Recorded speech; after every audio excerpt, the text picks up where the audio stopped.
Shoot. Yeah, shoot. Nick Smith is 20. Oh!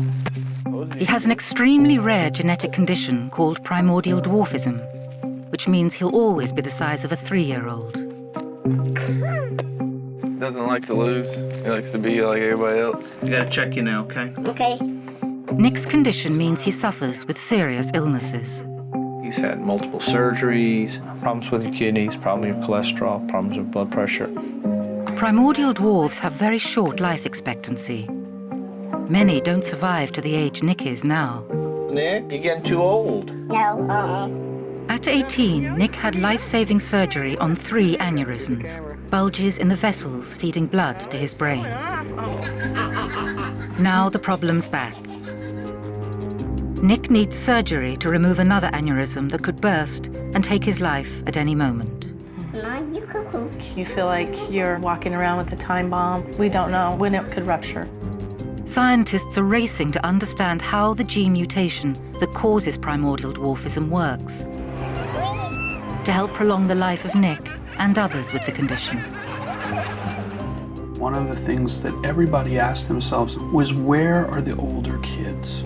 Where are the individuals that are in their 20s and 30s? Over the next 3 months, we follow Nick, his family, and his doctors as they battle to save the life of the boy who never grew up. Hey, Mama. Hey.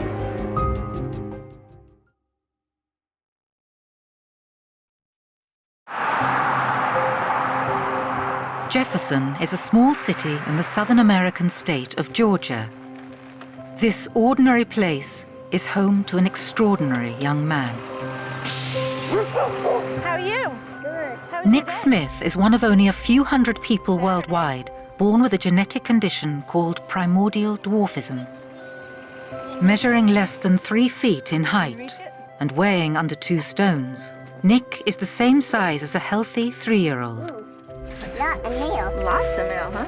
But Nick is almost 21. Now, hold on. And he's not just physically small. That's your size, huh? Yeah. Nick has learning difficulties, which mean he'll forever see the world as a child. We'll have to plan a new one. Hello, puppies. Say hi to Nick. Girl. Yeah. Should get you? Yeah. SpongeBob Mad Nick is the apple of his mum's eye. Nick is such a happy person. He's priceless. He's precious. He's great. He keeps everything still, like, you know, like I had a child that never really grew up. You want to look at your pictures? Yeah. You love pictures, don't you? Shelley realized early in her pregnancy that Nick was going to be small. Who's that? That's you in an incubator. I'd had an 8-pound baby before, and I knew what it felt like to have a child growing and kicking. And with Nicholas, I never really felt like I was really getting big. Yeah. They had to put you in a little baby doll carriage because you were too small when they pulled you out to do your feedings and changes. Feeding? Yeah, when they had to clean out your bed. They Poop? couldn't hold you. Yeah, and then they had to clean your diaper. When he was born, he was 2 pounds 4 ounces, 12 inches long. He had personality. He was alert, and I knew when I saw him that we were going to be all right. That? Yeah, I finally get to hold you. You happy, Mom? I was happy. I am happy. Yeah. You gonna eat your eggs? Yep. Come on. We finish up and we gotta go. Yeah. When he was born, Nick was a medical mystery. Because there was no test to confirm what my son had, we probably didn't find out really what Nicholas had until he was about 10 years old. Happy birthday, sweetie. Nick was finally diagnosed with microcephalic osteodysplastic primordial dwarfism, or MOPD2. The essential characteristics of somebody with MOPD2 is that they were born small, they stay small, and that they have small head circumferences, small heads. In general, their proportions, that is their trunk size relative to their limbs, is pretty proportionate. You're ready to go, aren't you? And when they're fully mature, their length is equivalent to about a 4-year-old, and their head circumference to about a 5 to 6 month old. Nick's tiny head means his vocal folds and larynx are also miniature, creating a high-pitched voice. Very good. What are you doing, crazy? Older brother Travis and younger brother Levi grew up watching Nick struggle every day. The fact that Nick's the middle son and he didn't turn out like we did, I was after him and I came out to be normal. There's always a question on my mind that it could happen. That could have been me, just like him. You can't get me. Yeah. Nope. Yeah.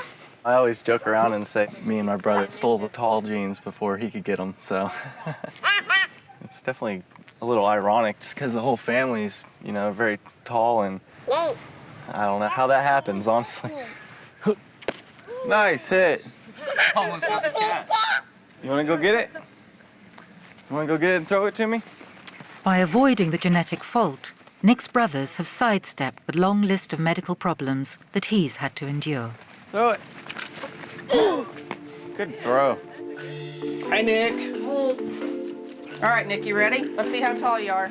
Nick has had 8 major operations, ranging from correction of curvature of the spine to hip surgery. Got your feet all the way back? I got my eye on you, you know. New issues can arise without warning, so he's constantly under medical supervision. I gotta check you now, okay? Okay. Stand up straight for me. Bend over, touch your toes. All right, why don't you put your clothes on? Okay. There you go. Hey, thank God. I've known Nick since he came home from the hospital after he was born. And Nick has had a lot of significant problems over the years. His problems, you know, stem probably more from his primordial dwarfism than anything, but he's had multiple surgeries, problems with your kidneys, problems with blood pressure. He's had major spine surgery. His most significant problems now are probably his aneurysms. Nick's last operation was the hardest so far. 2 years ago, he had life-saving surgery on 3 brain aneurysms. An aneurysm is a bulge in the wall of an artery, here feeding blood to the brain. If the aneurysm bursts, blood leaks into the brain, which can cause a stroke and be fatal. Is he getting exercise these days? Well, he was doing the keto until Right. the aneurysm. Right. So a lot of Now doctors have discovered that Nick has another brain aneurysm and needs major surgery, or he could die. Yeah, so in the last 2 years. In a fortnight, Nick and Shelley will travel to California for an operation they hope will save his life. Well, we have to go out there and see some special people. They're gonna talk to us when we get out there about doing some things for us. We're fine. But I'm gonna be there with you no matter what, okay? Yeah, don't leave me. I won't leave you. I'm there to take care of you. You feel like you're kind of walking around with a time bomb. We don't know when it could rupture. And in some circumstances, recovery or the outcome is a lot worse. So if a ruptured aneurysm can mean that's it. Are they like weights? You could do your exercises.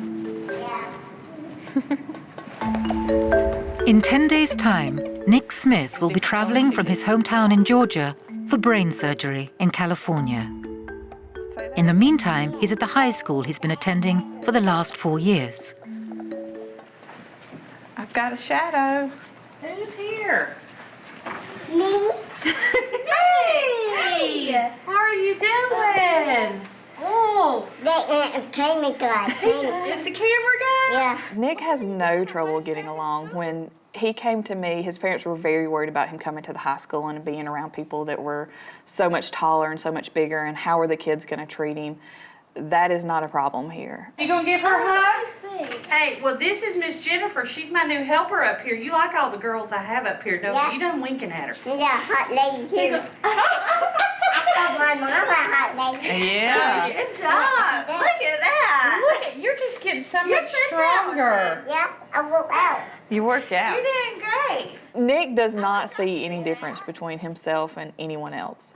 There are times that he'll say, "I'm as tall as you are," and we say, "Yeah, you're tall." It's gonna be right here. He truly doesn't see that he's any different than anybody else. Okay. Everybody wants to see you. You're popular. Hey. While Nick's at mainstream school, most of his classes are designed for students with special needs. Fish. Have you seen the fish before? Yeah. All right, do it.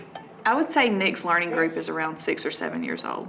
The activities that we typically do were things that you would see in a kindergarten age classroom. And so we've got 7 green and 7 red. So what does that make this? Equal. Good job. We work on daily stuff like colors, letters, numbers, that kind of thing. What's the first letter? I. No. What's this letter? K. N. And Nick's been with me for 4 years, and we're still working on those same type of things. Good. Now what letter comes next? No, C. C. He doesn't really realize that he doesn't get them right, but he likes to try. And he's progressed a lot over the years, but his memory just isn't the same as what a normal person's would be. Looks like you're having a hard time seeing in them 3D glasses. Nick is the only primordial dwarf in his home state of Georgia. Well, hello. Hey. How you guys But far from feeling isolated, the web has allowed parents like Shelley to find families with children just like Nick all over the world. Can you see us? Yeah, I still want to bend my knee. I don't see you, Mom. You don't have to see me, do you? Yeah. Jackie Kritzek and her daughter Hannah live 1,000 miles north in Minnesota.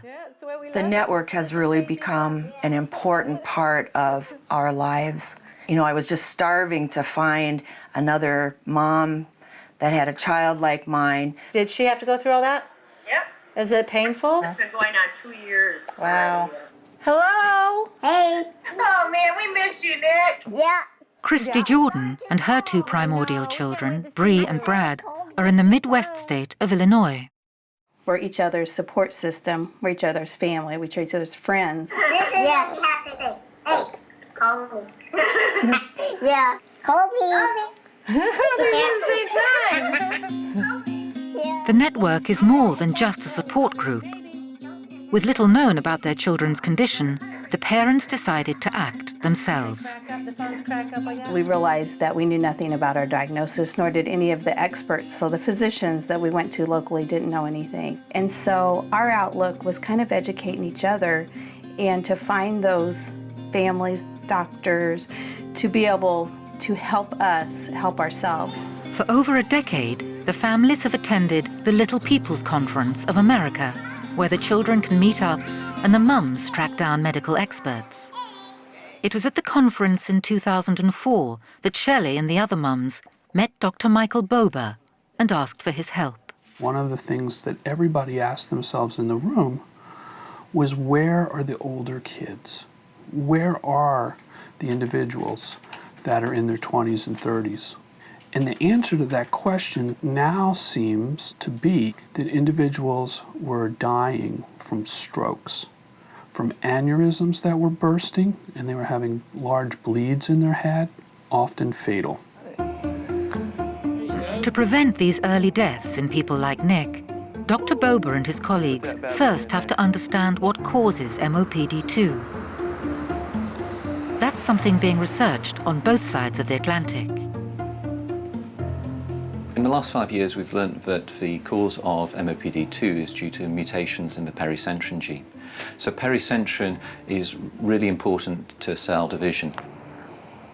There you go. Good job. Good job. Now, cells are building blocks that make us who we are. So, for instance, in MOPD2, we think most of these genes are acting to slow down cell division, and because you've got less building blocks, you end up with a smaller person.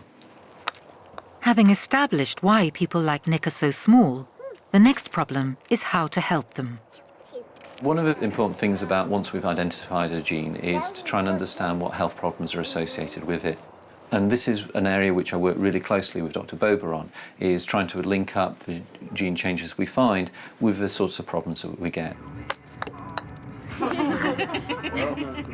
So for instance, in MOPD2, we know they get brain aneurysms. Now, they get brain aneurysms at a very high frequency, and that means to us that there must be something about the pericentrin gene which is important for blood vessel formation and how blood vessels form. This discovery has led doctors to look at other vascular issues that could affect children with MOPD2. The type of vascular disease that we've recognized to date have really focused on the blood vessels in and around the brain. But as time has gone on, we've recognized that the vessels that feed the kidneys, the vessels that feed the heart, can also have involvement. Nick, do you want to try some of these noodles? These circulatory problems mean that young people like Nick suffer with illnesses we'd associate with old age. Might be a little hot, but they'll be good. Somebody getting tired? Don't care. My back's hurting me. It's called getting older, Nick. You ready to go to bed? Yeah. Hop up in the bed so I can get you your medicines. What medicine? Your medicine for your high blood pressure and for your kidneys. My kidney fine. Your kidneys are fine? Yeah. It just seemed like when he turned 18, it was the high blood pressure, the kidney failure, the aneurysms. Now it's the cholesterol, and now we're facing another aneurysm. So it's almost like an 18-year-old is really going through an 80-year-old body. You okay? You okay? Oh man, gee. Yeah, I saw something wrong there, didn't you? Feel it. I think it's just time for rest. Not too hot? No. You like I like you like that? You like that? Getting you cuddled up good? Yeah. Cold my feet. Yeah, it's getting cold out there, isn't it, night? Night, Mom. Okay, sweet dreams. Don't let them big bugs bite. Yeah. 4 days before the big operation.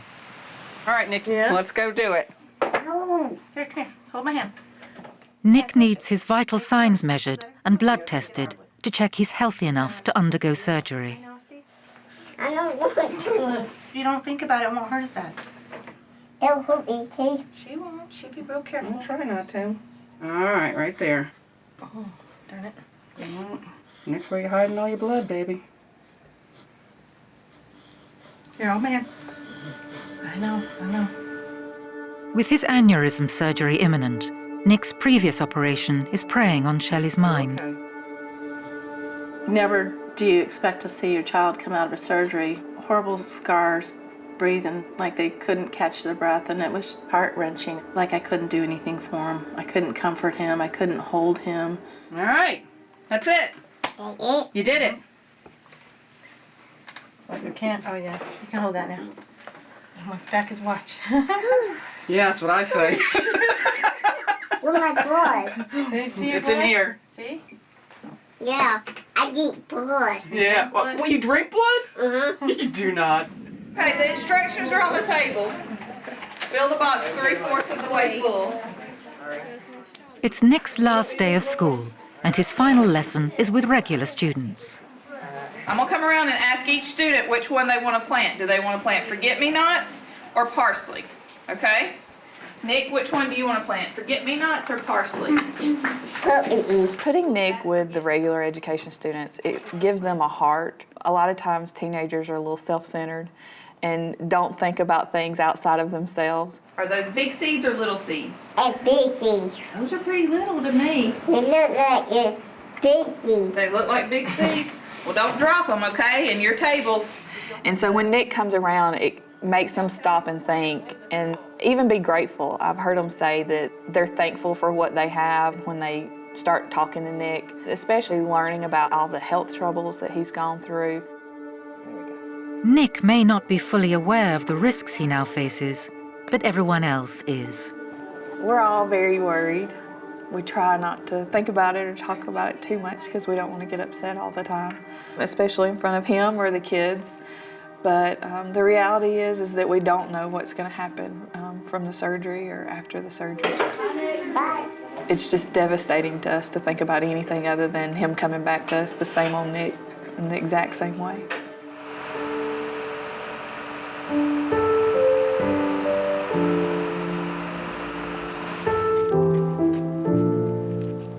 Today's his last day of school. We'll be leaving to California on Saturday, so we're going to let him stay from school tomorrow. He has, I think, some sense so that there's something going on. He's had a lot of tests done lately, so he wonders why the needles and why the poking and testing, and he hears us talking about it. You know, I'm getting a little bit nervous. This trip is huge. It's a major medical procedure to help save his life, and unfortunately we have to go through it.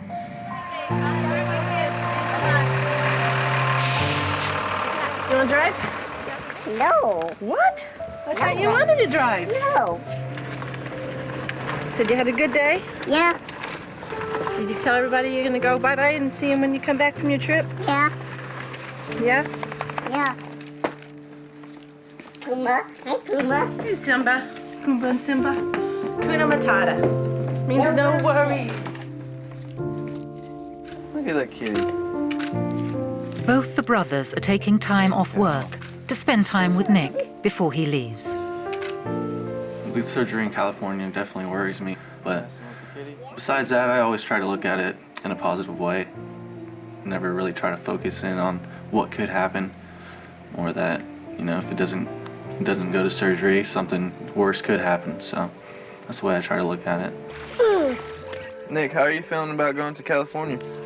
I don't know. You don't know.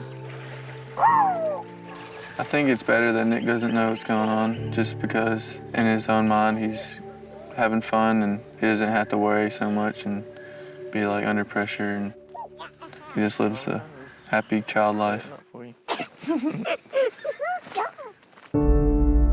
The night before they leave for California, a video call reminds Shelley that they're living on borrowed time. It breaks my heart. Breaks my heart too. Jackie and Hannah have some devastating news about the unexpected death of one of Nick's younger primordial friends. You know, we're really not sure what he's actually passed away from yet. We've got to wait for the autopsy report.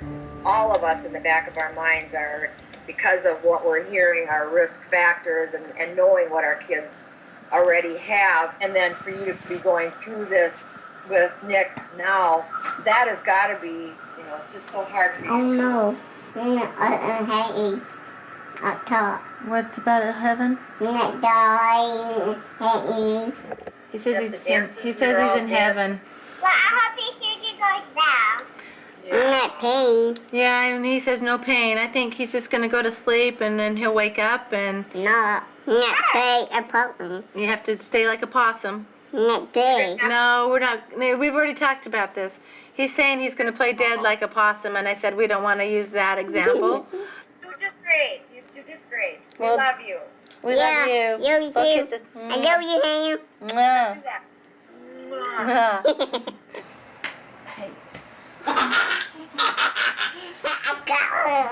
I got my mom. You ready? Yeah, I'll play the cake show. Okay. Well, get your jammies in there. Let's go.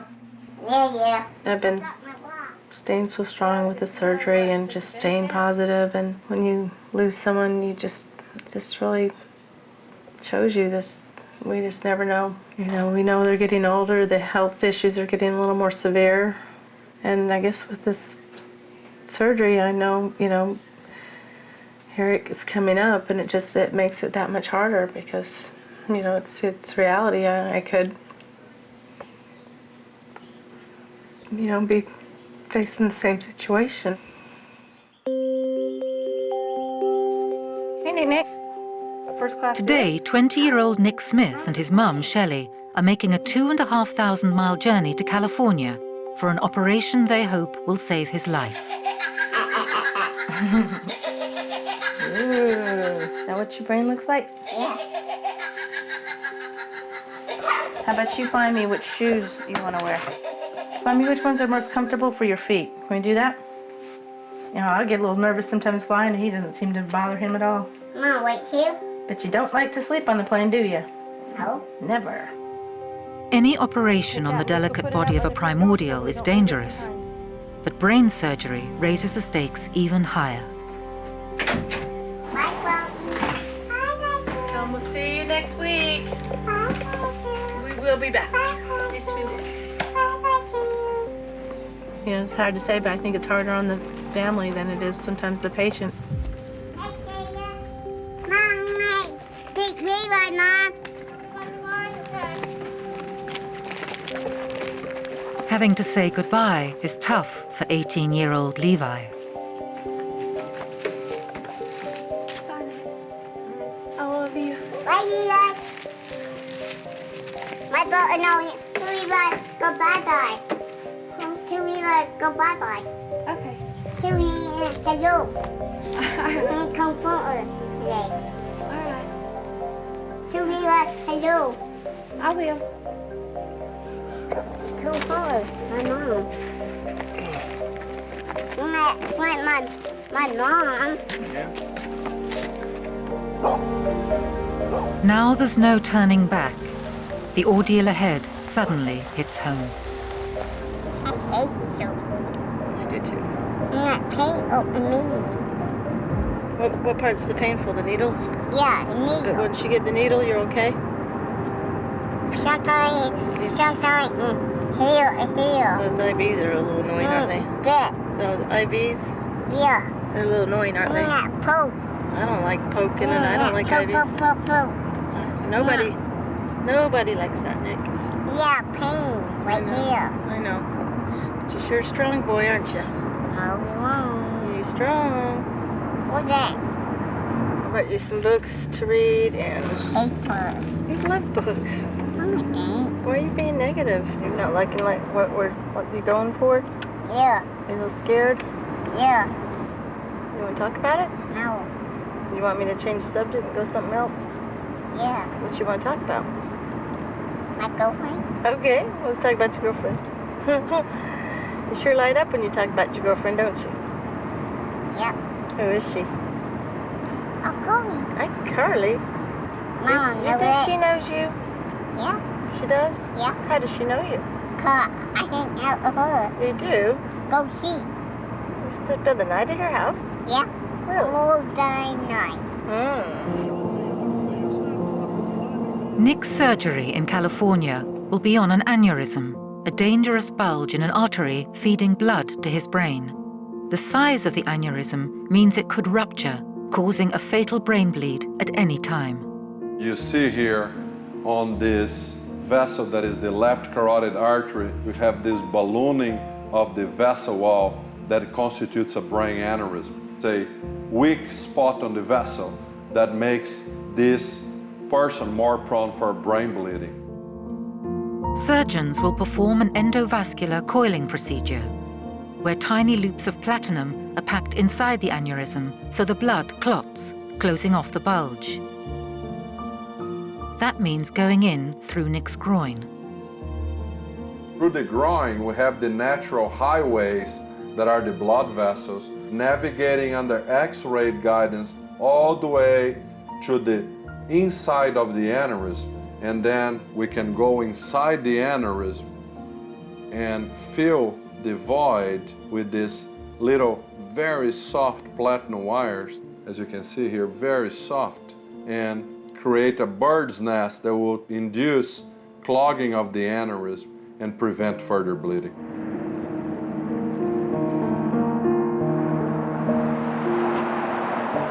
You got my back? You want your back scratched again? Yeah. I just want to let you know there's nothing to worry about. You've been such a tough cookie all the way, haven't you, Nick? Let me see your tummy. Remember this one? This is the first surgery they did when you were a baby, just to try to put a tube in your stomach to help you eat. Yeah. We were at a water park one day and a little boy came up to him and saw the little tube. He said to his mom, "Look, Mom, he's inflatable." Yeah. I just thought that was the cutest thing. So, listen, tomorrow, remember last time they had to cut in your skull? No. Well, do you remember when they cut you had that scar on your head? Yeah, boy. Okay. Cut my brain. They're not going to do that to you tomorrow, okay? They're not going to do that. All they're going to do is put you to sleep, and you won't even know, but they're going to fix a little spot in your head while you're sleeping. So when you wake up, it's going to be all over with. What TV? And you can watch all the TV you want. Eat Krabby Patties. And you can eat Krabby Patties. Macaroni. Eggs. As soon as you're up feeling better, you get out of the hospital, and we can go back home. Mom, you cuckoo. Cuckoo for Nicholas.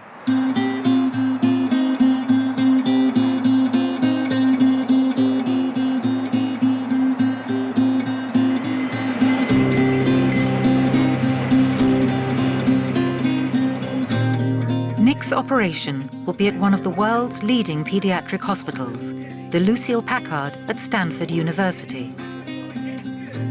Only a handful of surgeons have ever performed this type of procedure on someone with Nick's condition. Even for an experienced pediatric surgeon, operating on a primordial dwarf adds another level of complexity.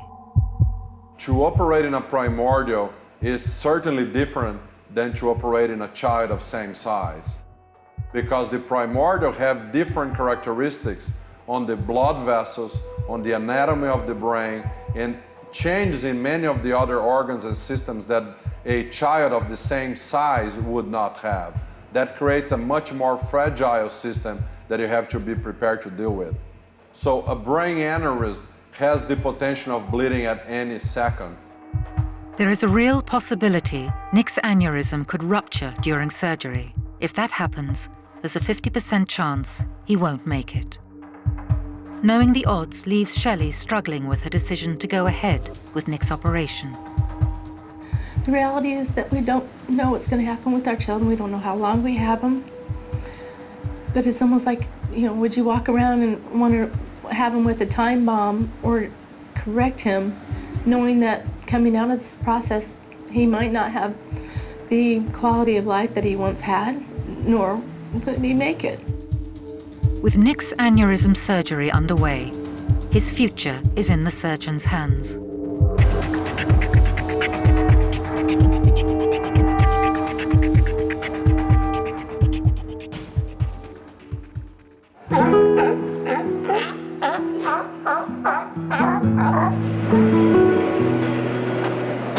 Okay, this is Nick. We're breaking out of the ward today. Come on, let's get out of here. Nick's 4-hour operation was a success. The coil was inserted without his aneurysm rupturing. Hello. Hey. Mom, Dad, Mom came up. Did you make it through surgery? It's all over, isn't it, Nick? No more surgeries, no more pokes. Yeah, needle. No more needles. I'm following you, boy. You lead the way, I follow. This is your walk. After only 3 days in hospital, Nick's allowed home to his family. Where are they, Nick? Kill me. Take that. Dad, come get me. Coming, Nick. Oh, yeah. I got sharp contact. After the surgery, Nick, he actually jumped right back to normal, just like Nick always does, and it's just lucky for us, but it's great. It's now a month after Nick's surgery. Shelley and Nick are flying to Minnesota. After everything that we've been through, my goal is just to enjoy life, and me and Nicholas, we're gonna go have a lot of fun and just embrace every moment that we can together. You all right back there? All right, good. What makes him happy is he's a funny person. He understands fun and laughing and cutting up, and that's the healthy part of life. For us to be able to spend some time and share a trip together and put all that stuff behind you for a week, that's what we're looking forward to. Their friends from the network are coming from around the country for a surprise celebration for Nick.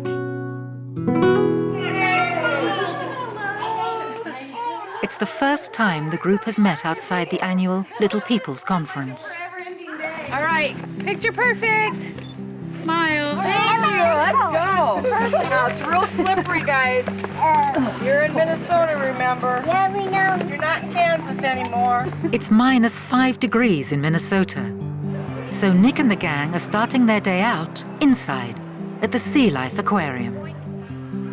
Nick's primordial friends are 21-year-old Brad, Brad's older sister Bree, who's 23, 17-year-old Hannah, and Trinity, who's 10. For us to get together as primordial families, it's one of the best experiences because the kids, they are just like best friends. They're almost like sisters and brothers. Hey, we get together once a year. We do a lot of stuff. Have fun. Whoa! There's that big fish.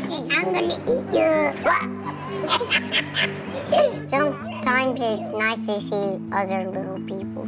That one's creepy because they're not taller and they're all like me. Look! Whoa! Go!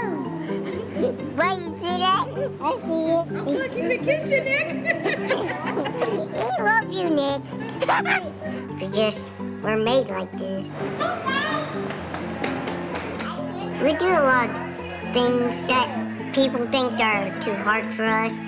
They think we can't do it, but we'll find out how to do it for ourselves. There's a turtle. Yeah.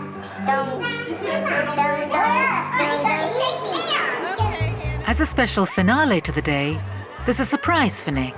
He's finally going to meet his hero.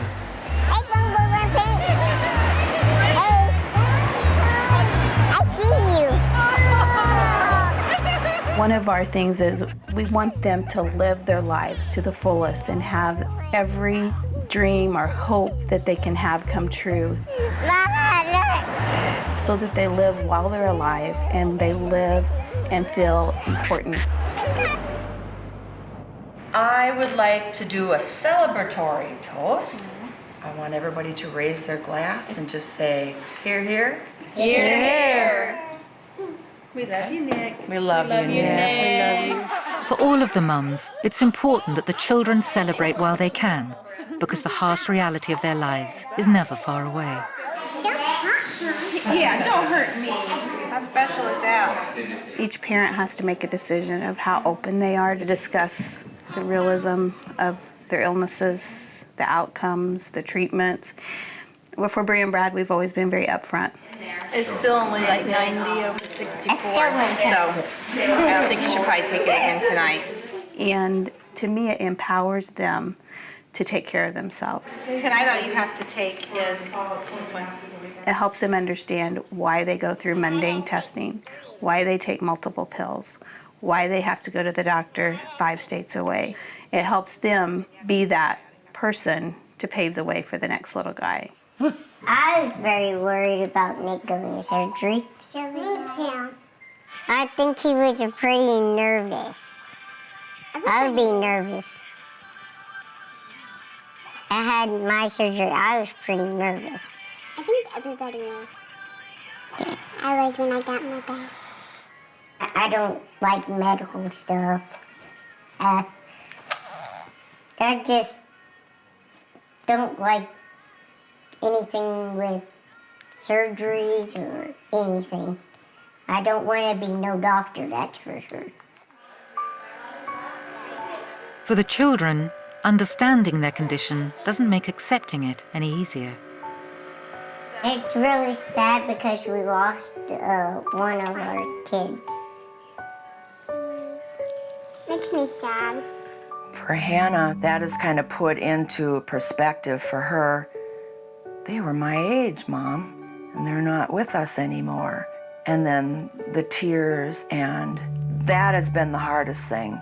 And what we have to say is that, we don't know how long you're going to have. None of us do. We're all human beings. God has a plan for all of us. So we're just going to live each day like it's our last day. But not just you, we're all going to be doing that. We each have today. We're not promised tomorrow. Here, see my hookah? Can I see it? Nick doesn't have the same level of understanding as the rest of the group. And for his friends, that's a good thing. I don't think he really thinks about it. I think he just does what he needs to do and have a good life. And be funny. Be really funny at times. He's always happy. Yeah, he's always happy. Nick and his friends are doing well for now. But the big question remains, how can their short lives be prolonged? The holiday to Minnesota gives Nick and his friends a chance to hang out with people who are on their level. See that, right? Mm-hmm. It's probably, not a good idea for him to have the CAT scans. But it also performs a vital function as a forum for the mums to discuss medical developments and new ideas. Happen to use any kind of dye because of one of the kidneys. The outsider looking in may think this is something that medical experts should know, but if we don't know and there's only one child in that state or one child in that country How do we expect medical professionals to know? That's one thing I wanted to know. Without these groups and this organization, there would be no research. There would be no progress at all. This whole field owes everything to those groups. It's my turn. Okay, you turn. If I see one child, all I can do is do my best for that one child. But if I see 20 children with the same rare condition, now I have a much clearer idea about how to take care of that one child. And that's really what's happened. In a crisis isn't the time to try to remember, right? You know. No, and then it's all put on that USB. Right, and there's an access online. The medical research pursued by these mothers means treatment for their children has gone from reactive to proactive. Early screening for aneurysms, monitoring cholesterol, and management of renal failure means these children now live longer. The life expectancy for people that have MOPD2 is not average. It's definitely shorter, but it's improving. It's much better now. We're wrapping Nick up. Because of the screening program for aneurysms, the treatment programs that we've put in place, we are seeing individuals live longer. You do look like a mommy. There are many more people in their 20s, in their 30s with MOPD2. So I think that age is being pushed up and people live longer and longer every year. As this generation is living into their 20s, the friends can have ambitions in life beyond childhood. I'm in 11th grade. Next year I graduate. I haven't planned on what I'm doing yet till I get out of school yet. I love entertainment stuff, acting. Acting where I'd be in a band. I wanted to play the drums. I know how to play the drums. Yeah, you do, buddy. Yeah, you do. I'm better at acting than I am a singer. Same it, man. That's all I know. Tell jokes. I'm nice and funny. Yeah, you are funny, buddy. Nick, I think he wants to be a comedy. He is funny, isn't he? What are you doing? Because he likes to tell a lot of jokes. Hey, you're always joking around. Back at home in Georgia, Nick's about to start a new phase of his life. Squeeze me. He's about to turn 21, and that means moving on from the pediatric doctor he's always known. So, Nick, everybody's going to miss you. You know that? Uh-huh. Huh? Uh-huh. Do you understand that Mommy's going to have to find you a new doctor? Uh-huh. Yeah, you're getting too old. Yeah. Hitting 21 also means only one more year at school. What is it called? It's the Constitution. People have rights, right? Yeah. Right. This world is not built for Nick, you know, this world is not accessible to him. And so we try to put everything into every day just to make him have as many experiences and as many happy moments as we can possibly fit in. Nick's lifespan may be limited, but for the family, Nick still has hopes and dreams for his future that are no different to anyone else's. You love it. Told you could do it. Doesn't like to lose. He likes to be like everybody else. Wants to be able to ride four-wheelers and do everything we do. The biggest thing is I want him to feel that he is just like everyone else. And he is just like everyone else inside. You know, he has big dreams. He thinks he's going to grow up and be just like his daddy one day. Gotta get you out of those jackets. Yeah, I know. He still lives, I think, in a beautiful place. It's kind of like not reality, but it's in his world. He's still going to achieve and be whoever he wants to be. And that, to me, is a beautiful thing. Mom, he's killing me. I know.